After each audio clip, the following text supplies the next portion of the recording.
Hello बच्चों, कैसे हैं आप? उम्मीद है आप अच्छा कर रहे होंगे। एग्जाम नजदीक आ रहे हैं, आप तैयारी अच्छे से कर रहे होंगे। मैथमेटिक्स की खास तौर से बहुत अच्छे से प्रैक्टिस करनी है। इसके लिए पहला चैप्टर जो हमारा है रियल नंबर्स, आज हम उसके बारे में बात करेंगे। बच्चों, आप लोगों को पता है कि रियल नंबर्स का वेटेज 4 मार्क्स है और हमें रियल नंबर के कंसेप्ट को अच्छे से क्लियर करना है ताकि हमारे ये 4 मार्क्स कंप्लीटली हमें मिलें। तो हम रियल नंबर्स करने से पहले सबसे पहले ये जानते हैं कि रियल नंबर्स होते क्या है। तो देखो बच्चों, रियल नंबर्स दो तरह के नंबरों से मिलकर बने हैं। रेशनल नंबर्स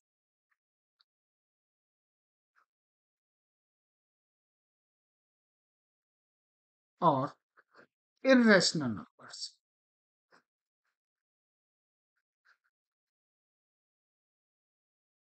अब ये रेशनल नंबर्स और इरेशनल नंबर्स क्या होते हैं, पहले हम बात करते हैं रेशनल नंबर्स। रेशनल नंबर्स ये होते हैं any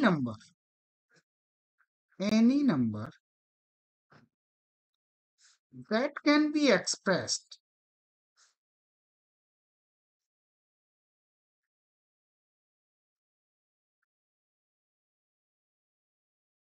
in the form of P oblique Q, where Q is not equal to 0 are rational numbers. जैसे एग्जाम्पल अगर हम लेके चलें 5, इसको हम कैसे लिख सकते हैं? 5/1, 2/3, 3/2, माइनस का 5/6, ये सभी नंबर्स रेशनल नंबर्स। इसके बाद जो नंबर रेशनल नहीं होते, numbers which are not rational are irrational numbers.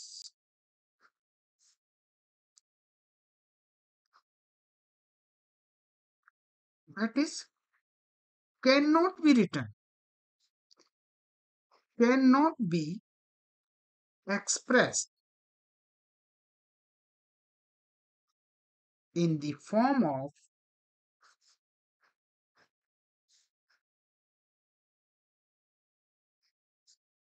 P oblique Q, like under root 2, under root 3, under root 5, root 7, root 11. These are the number which cannot be written in the form of P oblique Q. So these all numbers are irrational number. Remember, root of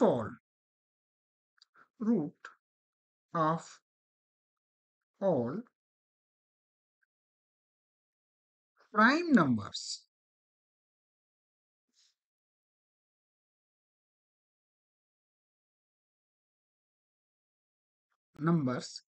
are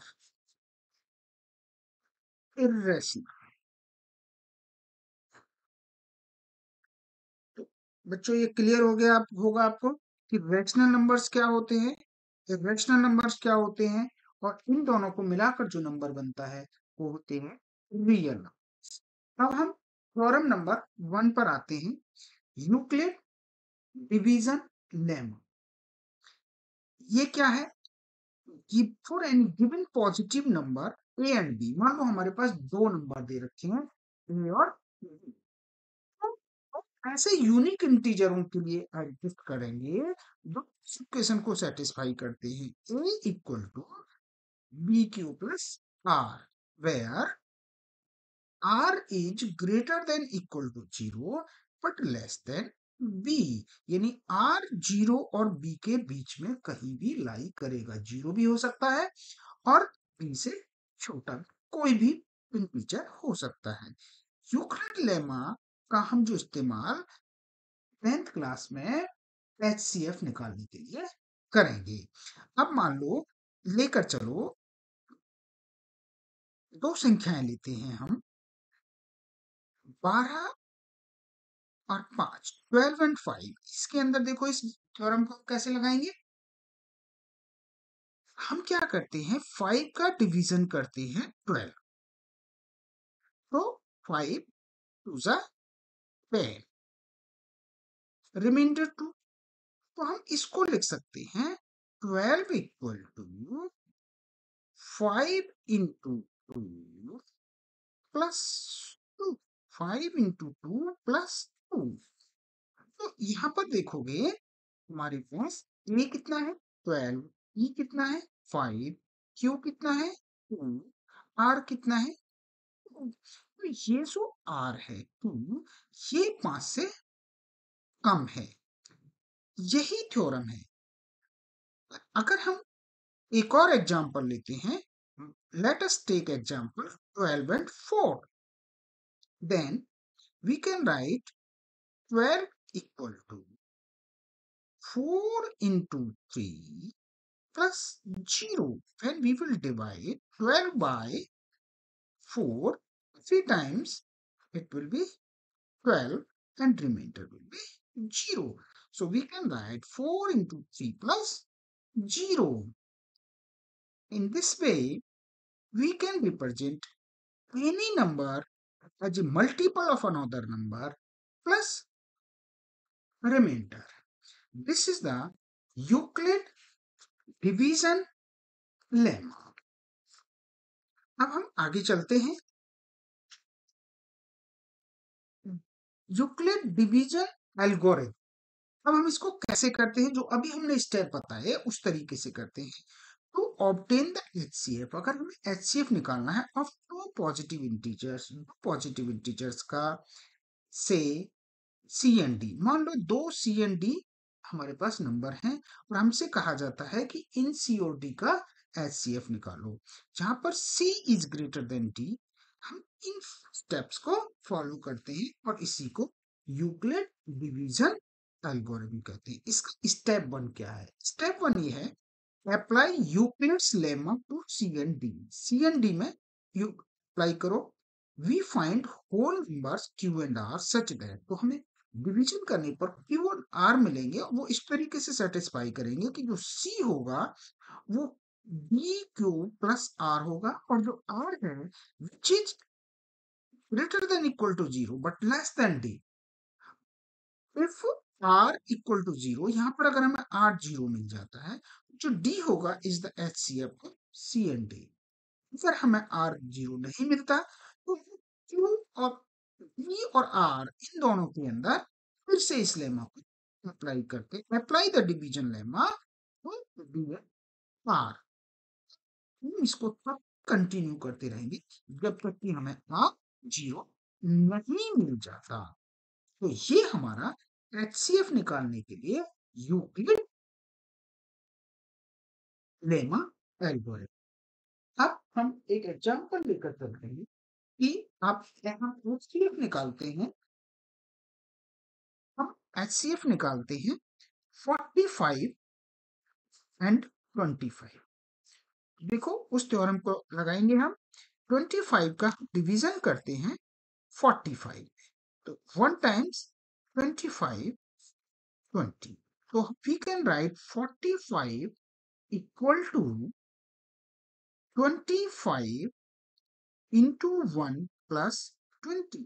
तो यहां पर हम देखते हैं reminder is 20 not 0। जब तक 0 नहीं आएगा हम अप्लाई करते रहेंगे। अब हम इन दो में इस थ्योरम को फिर से अप्लाई करते हैं, तो हम क्या करेंगे 20 का डिवीजन करेंगे 25 में, 20 का 25 में, 25 में, फिर 1 टाइम्स 25 बचेगा। तो हम कैसे लिख सकते हैं, इस 25 को रिप्रेजेंट करेंगे यहाँ पे, 25 इक्वल टू 20 इंटू 1 प्लस 5। तो देखो अभी भी हमें जीरो नहीं मिला, हम कब तक चलेंगे, जब तक हमें जीरो नहीं मिल जाता। तो अब हम 5 और 20 में इस लेमा को फिर से अप्लाई करेंगे। तो कैसे करेंगे, 5 20, अब यहाँ 4 टाइम्स गया 20 हो गया, जीरो बचा। तो हम कैसे लिख सकते हैं, 20 इक्वल टू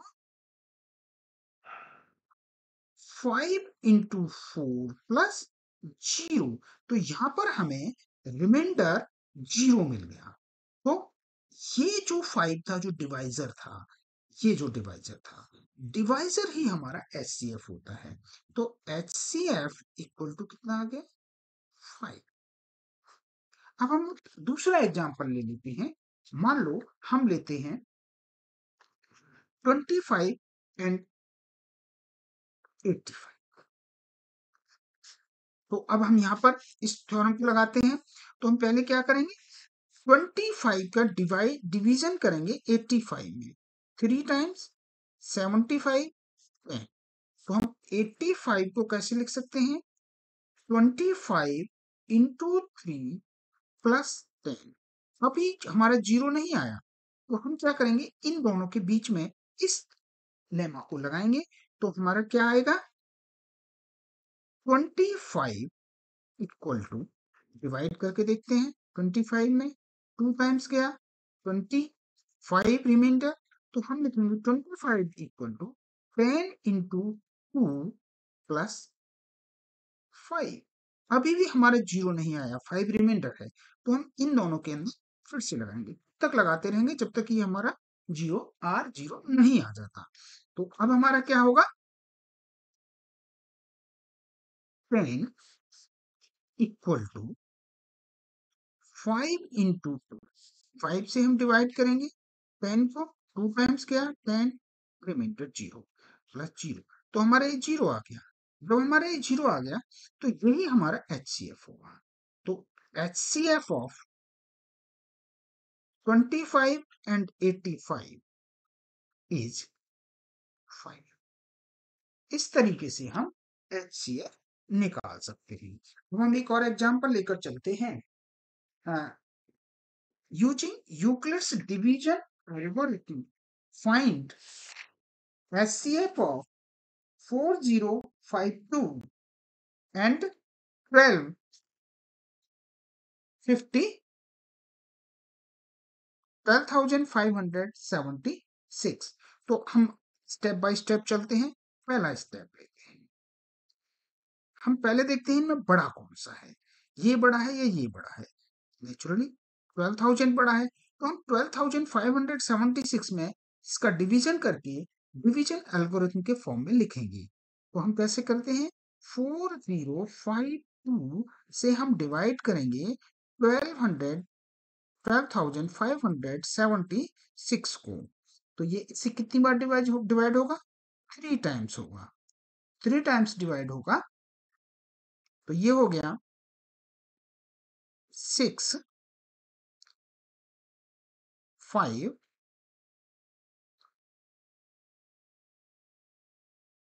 3 1 1 2। तो हमारा रिमाइंडर कितना बचता है, 420। तो हम क्या लिख सकते हैं, 12,576 इक्वल टू 4052 इंटू 3 प्लस 420। तो देखो हमारा रिमाइंडर अभी भी ये आर 420 है। हमने जब तक ये जीरो नहीं आएगा, डिवीजन एल्गोरिथम लगानी है। तो हम डिवीजन एल्गोरिथम किसके बीच में लगाएंगे, 420 एंड 4052। तो हम 420 से डिवाइड करेंगे 4052 को। तो ये कितने टाइम्स डिवाइड होता है, 9 टाइम्स। तो कितना हो जाएगा ये,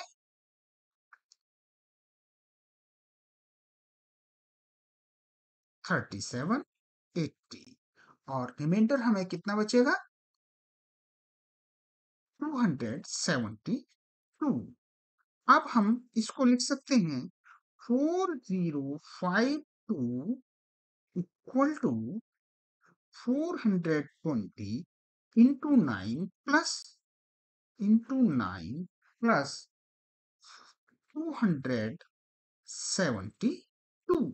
अभी भी देखिए हमें यहाँ पर जीरो नहीं मिला, तो हम क्या करेंगे इन दोनों के बीच में अब हम फिर से लगाएंगे एल्गोरिथम को। तो कैसे लिखेंगे हम, अब 420 इक्वल डिवाइड कर लीजिए, 420 को डिवाइड करना है हमें 272 से, तो वन टाइम डिवाइड होगा और 272 बचेगा कितना 148। तो हम कैसे लिख सकते हैं 272 इंटू 1 प्लस 148।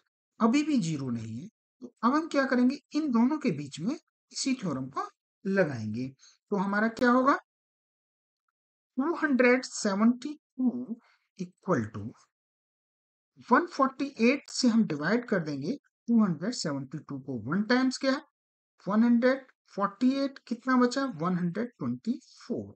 तो हम क्या लिख सकते हैं 148 इंटू 1 प्लस 124। अभी भी हमारे पास 124 है, हम अभी भी फिर से लगाएंगे क्योंकि जब तक जीरो नहीं आएगा हम लगाते जाएंगे, इन दोनों के बीच में लगाएंगे। तो अब हम कैसे लिख सकते हैं 148 इक्वल टू 124 इंटू 1 प्लस 24। ठीक है, ये कैसे आया 124 से हमने डिवाइड किया 148 को, वन टाइम्स हुआ 124 और 24 बचा। अब अभी भी जीरो नहीं है, तो हम क्या करेंगे तब तक करते जाएंगे जब तक कि हमें जीरो नहीं मिल जाता। तो अब हमारा कितना आएगा 124 को लेके आएंगे यहाँ पर, इक्वल टू कितना होगा 24 इंटू 5 प्लस 4। 24 से हम डिवाइड करते हैं किसको 124 को, तो 5 टाइम्स हो गया 120 हो गया 4 रिमाइंडर, तो 24 इंटू 5 प्लस 4। भी हमारा जीरो नहीं है, तो हम किसके बीच में लगाएंगे अब 24 4 के बीच में, तो 24 इक्वल टू कितना आ जाएगा 4 into 6 plus zero.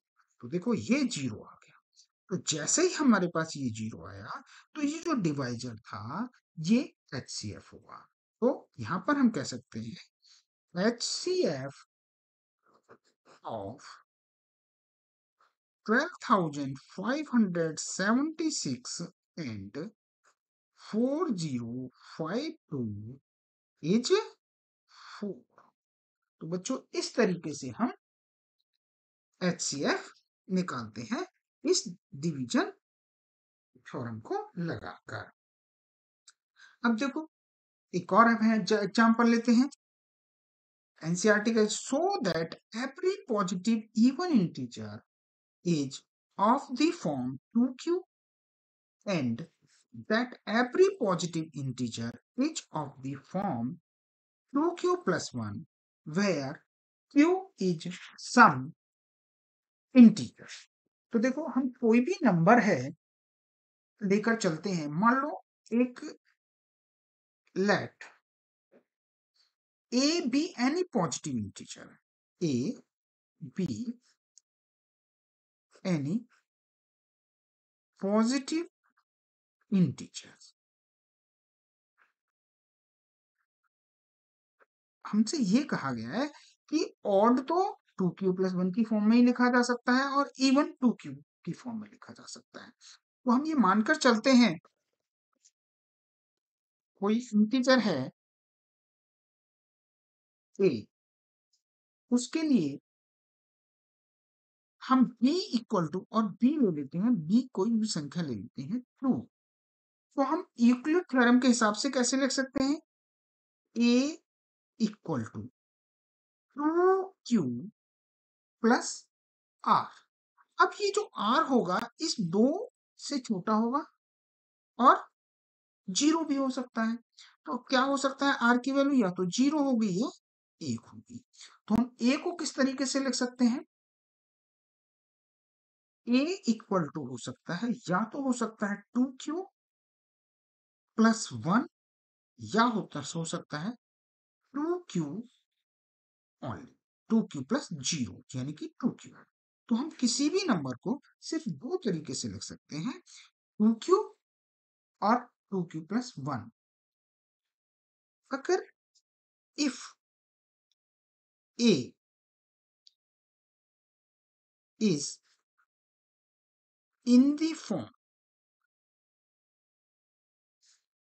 of 2q, कोई भी संख्या अगर हम 2 से मल्टीप्लाई कर सकते हैं तो इवन हो जाता है, देन इट इज इवन।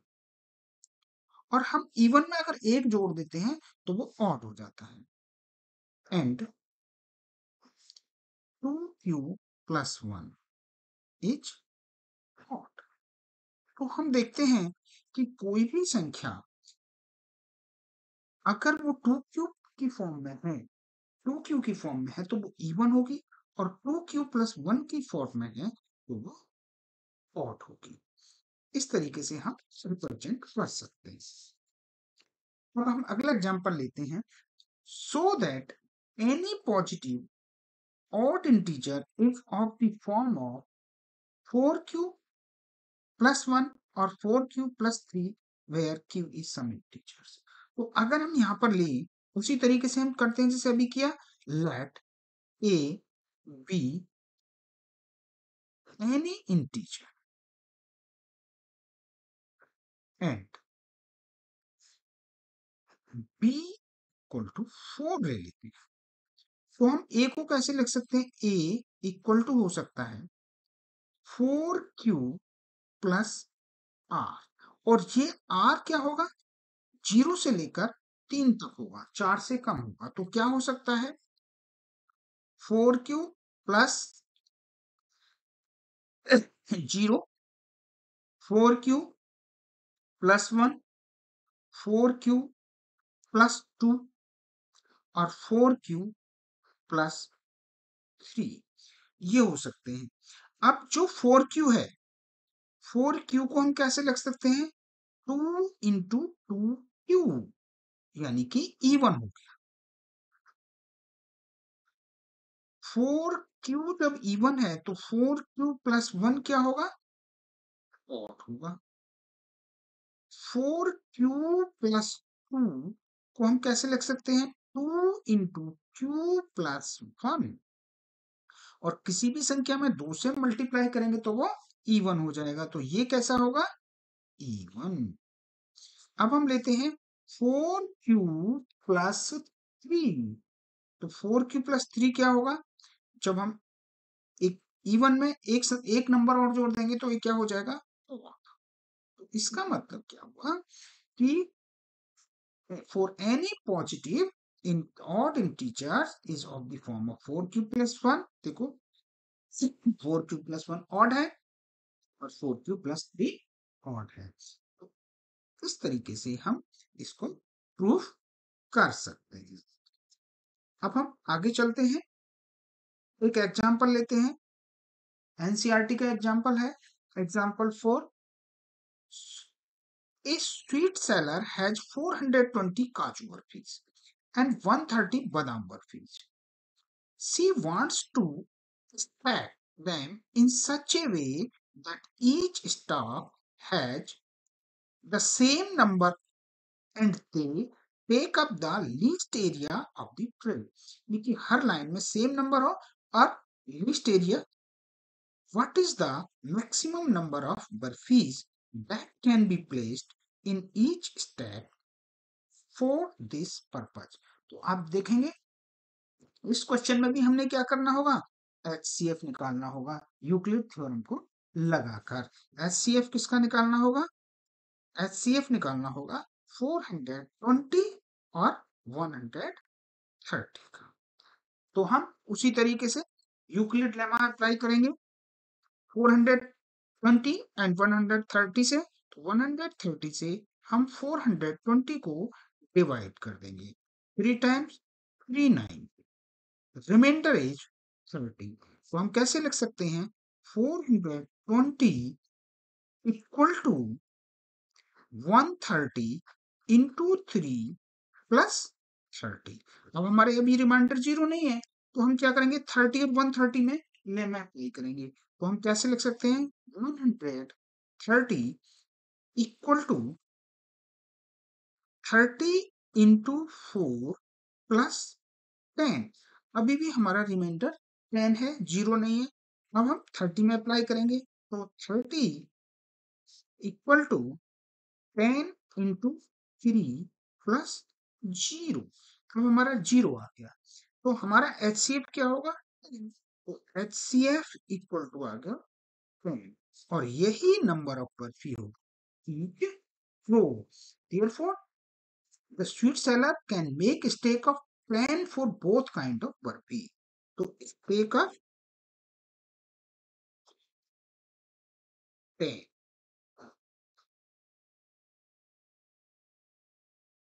तो ये इस तरीके से हम इसको सॉल्व कर सकते हैं। अब हम अगली क्लास में करेंगे एक्सरसाइज 1.1। हम अभी एक्सरसाइज 1.1 एनसीईआरटी नेक्स्ट क्लास में। Thank you.